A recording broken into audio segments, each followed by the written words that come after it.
تعيش هذه الأيام على وقع انتخابات المجالس المحلية في دورتها الثانية. سعداء جدا باستقبالنا للسيد يوسف عبد اللطيف عن الدائرة الانتخابية دار شعبان واحد. لو كان تعرفنا بروحك في 30 ثانية. يوسف عبد اللطيف، يشرفني أن أتقدم إليكم كمرشح للانتخابات المجالس المحلية التي ستنعقد من شهر 4 فيفري 2024.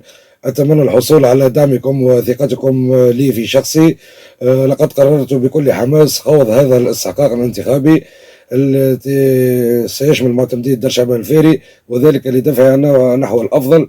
السؤال الثاني، لو كان تعطينا فكرة على برنامجك الانتخابي في 60. برنامج الانتخابي عندي المجال الاجتماعي، سأعمل على مزيد الاهتمام بالتغطية الاجتماعية لفقد السند وذوي الإعاقة والأسر المعوزة وكبار السن، وأمام تدني المقدرة الشرائية التي نعيشها والتي لابد من مراجعتها. المجال الصحي، أحداث قسم استعجالي بالدائرة ودعم الموارد البشرية وتوفير أطباء الاختصاص وإطارات شبه الطبية والعمل على حل الأزمة الأدوية المفقودة.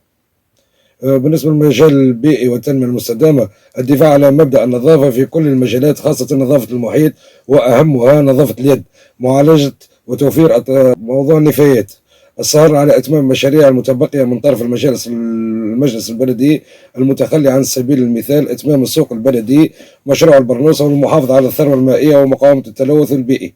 ما هي رؤيتكم للشباب ضمن برنامجكم الانتخابي في 60؟ الشباب والرياضي، لا مستقبل البلاد بدون الشباب واعي، لابد من حمايتها من جميع موبقات العصر، مثلا التحربيش والتزريق والحشائش، وذلك بتوفير وتفعيل دور الشباب والثقافة والبنية التحتية والرياضة. عن سبيل الذكر، مزيد من تنظيم التظاهرات الرياضية والثقافية، توفير فضاءات ترفيهية لكافة الشرائح العمرية، وقصد تيسير متطلبات المواطن. لابد من رقمنة الخدمات المحلية وذلك لضمان الجودة.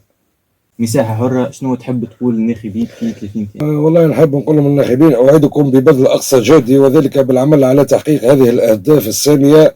يوسف عبد اللطيف، مرشحكم للانتخابات المجالس المحلية دار شعبان واحد. شكرا.